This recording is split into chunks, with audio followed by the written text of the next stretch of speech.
While I was reorganising the games, I found another box of Amiga games, and a few of these I even forgot I owned. Let's get into it.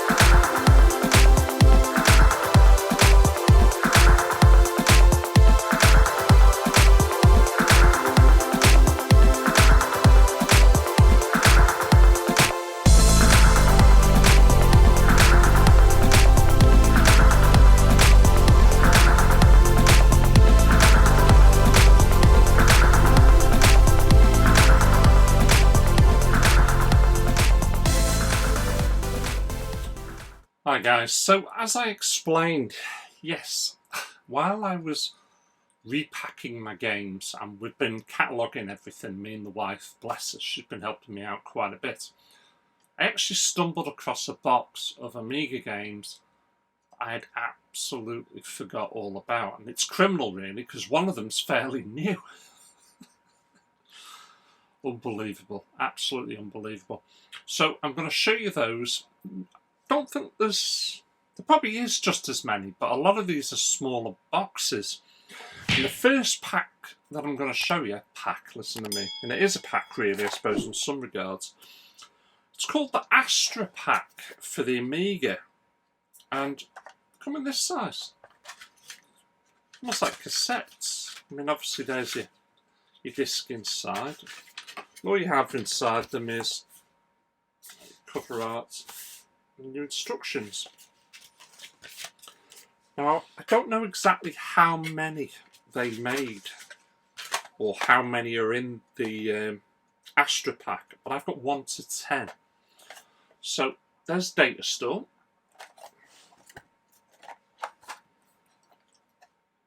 Dungeon Quest. Sorry if you keep seeing my eyes do that. I want to make sure the glare's not. Emotion. What's this one now? Monster. Looks to be a bit of a football game. You know, Rainbow Arts as well, I just spotted. Kid Gloves. I don't know how collectible these are, whether or not they're actually worth anything. Power Play, the Game of the Gods. Number 6. RVF Honda, obviously a racing game. Number 7. Now what's this? Shuffle Puck Cafe. Now look at the art. A shuffle puck. Well, puck, I was thinking of ice hockey, but a cafe? What's that going to do with the cafe? Oh, I get it. It looks like it is a shuffle puck, but it's the cafe style. No one use your hands. Should show the back of the others, really. This does look quirky. Microprose Soccer. Oh, and I forgot the Liverpool player on the front there now. Is it Steve something? Oh, criminal. But yeah, Liverpool player. I don't know who the other guy is. What is that, a Wolves top? I don't know. The game looks quirky as anything. And the last one, the Tower of Babel. Now this looks to be a bit of a 3D game. Tower of Babel is a 3D strategy game involving an interconnecting network of towers, platforms and lifts. I know, you'd tell me if you've ever played it. I haven't. And that's it for that. So that's the Astra Pack for the Amiga. But what I've also got in a case that size is Nightbreed. Clive Barker's Nightbreed. Sorry, the spot in the camera was going in and out of focus, something rotten. That's a 2-discer, Ocean software. With that one, you also get a little, mini manual. That's it. No reversible art or anything like that. So that's that one. And then the only last one I've got, and I suppose a hard plastic, is Count Duckula 2. That was close. That nearly kissed the floor. And if I'd broke the case, you'd have seen me start crying. And that's it. The rest of these now are all big box games. There is one. Might leave that one to last, don't know yet, but I'll get this one out of the way first. Now, I bought this because it's a little nostalgic to me. My wife originally bought me this game, and it was way overhyped. And I've started buying it on multiple platforms. The box, it's got a little bit of a rip or a tear in it, slightly dinged, but apart from that, in great condition, and it is an awful game. Rise of the Robots. Look how thick this bad boy is. It's an awful fighting game. It was supposed to be the next big thing. Now, big pamphlet.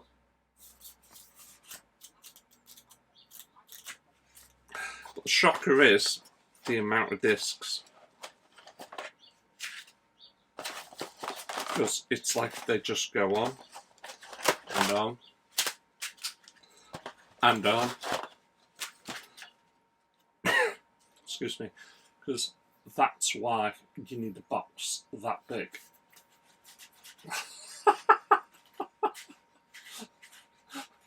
Absolute madness. And it's an awful game. And there's nothing else in there apart from maybe, and I've never looked under. Ooh.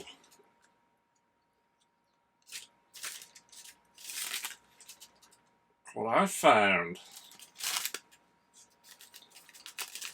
Looks to have been purchased from software back on the 18th of the 11th 94, so run up to Christmas.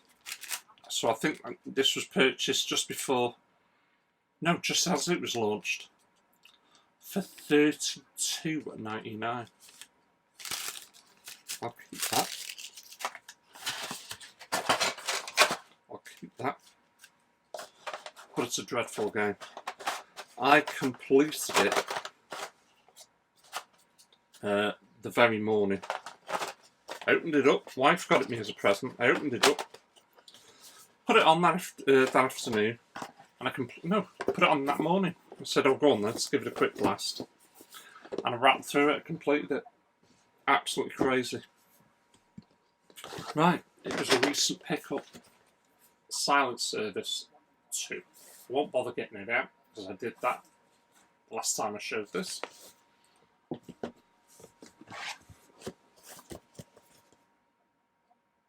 Showed that. I know I have. I think I've put that in this box. I'll show it again just in case, but I'm positive I've already shown this once. I think what I've done is, because we've been reorganising, Gunship 2000.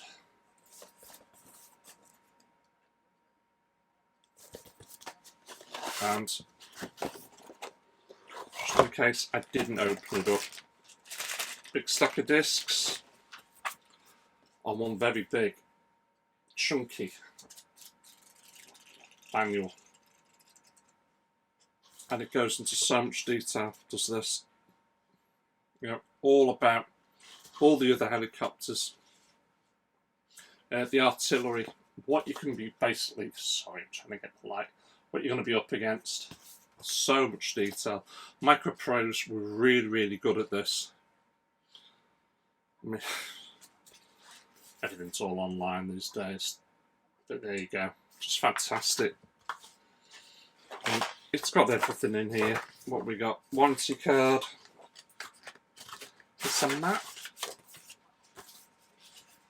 No, just quick control key guides. just brilliant. And that was a fantastic game back then. Yeah, Microprose did make some sweet flight simulators.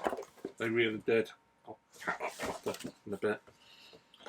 Right, rattling on to another flight simulation. Sorry. F-16 Combat Pilot.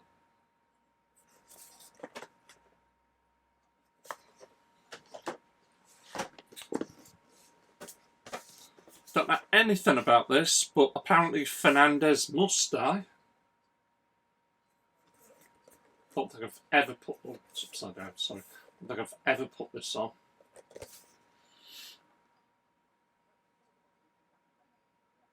It almost looks a bit like a Commando sort of game. Anything small? Oh my god, this thing's rammed. Disc. What the hell is this? Just trying to be careful opening it. Fernandez Must Die, a world history of revolutionary failures.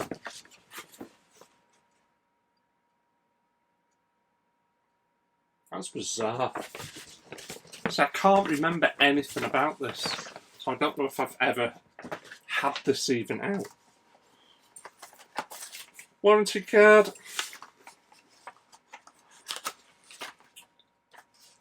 Oh, what's this? Fernandez Must Die t-shirt and free poster offer. I wonder if that was the poster. There's no t-shirt. And of course, a player's guide. Throwing it all over the place. Again, I'll pack that all up properly in a bit. Right, we're down to our last three games. Told you this was going to be a quick one. I'll show this one next because I was really chuffed to get this. It's not a minter.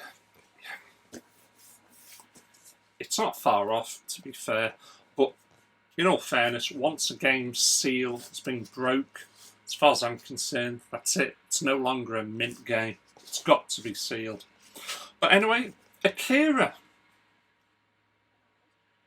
Now, has got CD32 there. I can't remember if this is the CD32 or the Amiga version, because what they did was they just used the same boxes a lot of the time. But we'll get it open, because it is complete. It is. It's a CD32. And in fact, I'll quickly show this, but I've not really shown you any of the CD32. So, obviously the disc, and that's how it would have come. CD32. I don't mind showing you this one, because it's a little bit special. Manual. But the one thing that makes this great is the t-shirt. Never been worn. There you go. And that's what makes this rare. And I must admit, that's a bit whiffy. That stinks. It's got that brand new t-shirt, for God's sake, wash me smell. It really has. You very rarely get these games with the t-shirt anymore, because obviously people took them out and they were wearing them. Now, that particular game doesn't play particularly well. In fact, some consider it to be a right crap game. And I don't blame them, because to a point I think they're right. But it has got some fantastic cutscenes. There you are, there's the back of the box.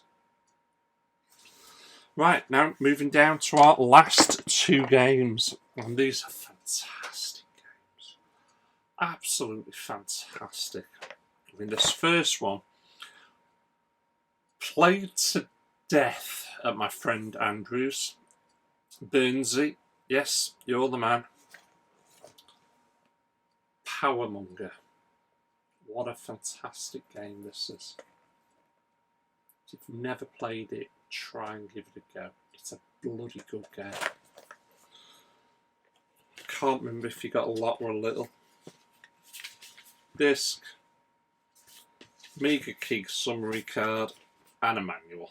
That was it. But there were chunky manuals back then. That's all you got. And this very last one, I have completed it once. Excuse me, sorry. It's a cinemaware game. It's a brilliant strategy game. Absolutely brilliant. But you can take control of your armies. And that is Lords of the Rising Sun. And as you can see, this box is in particularly good shape. Very crisp. And I've completed this game once. Only once. And what you had was, I think this might have been, excuse me, Andrew, this might have been your copy. The reason why I say that is, you had your real disc, but then you had to use a backup disc that you copy it to and whatever. And I'm sure, Andy, you did that. I'm absolutely certain you did. Because that's a made sticker. I can tell for two reasons. I can see the slight pen mark going around. And it's been cut out quite neat. I'm sure that's your handiwork, mate.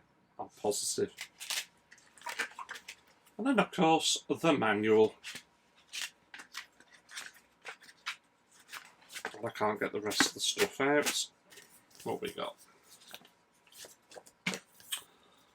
I'll pick that up in a minute. Amiga Player's Guide. I know what this is now, I've just clicked. It's the map. It is. The map of 12th century Japan.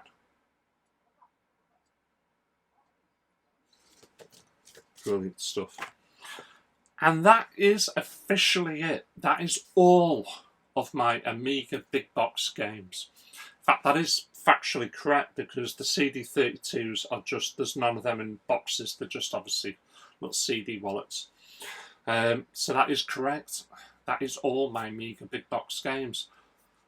Hope you've enjoyed this. There's a few in there. I've not got a clue what the hell any of them are worth.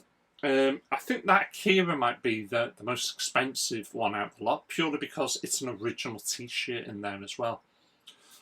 But not got a clue. I've not looked them up. They are what they are. But I just collect again for the box art. I really do enjoy the box art. Right, I'm going to end this there because my back start coughing me guts up for some reason, particularly throat. Thank you for watching. Thank you for supporting me. I'll catch you lot all again. Take care. Woohoo!